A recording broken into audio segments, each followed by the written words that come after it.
يقول راجي رحمة الغفور دوما سليمان هو اليمزور.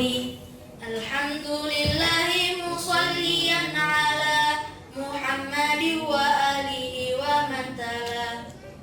وبعد هذا النظم للمريد في النون والتنوين والمدود سميته بتحفة الأطفال عن شيخ علمه بالكمال أرجو به أن ينفع الطلاب والأجر والقبول والثواب. أحكام النون الساكنة والتنوين. للنون إن تسكن وللتنوين أربع أحكام فخذ تبين. فالأول الإظهار قبل أحرف للحلق ست رتبت فالتعريف. همز فهاء ثم عين حاء مهملتان ثم غين خاء.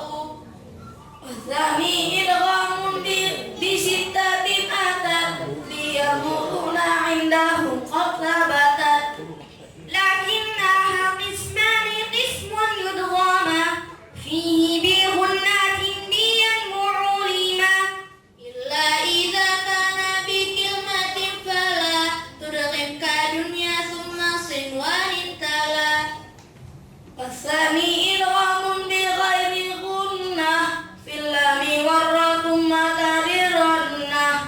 والثالث الإقلاب عند الباء ميما بغنة مع الإخفاء. والرابع الإخفاء عند الفاضل من الحروف ولكل الفاضل. في خمسة من بعد عشر رمزها في كلم هذا البيت قد ضمنتها. صف ذا سنة كم جرى شخص قد سما دم طيبا زد في توقا ظالما. السلام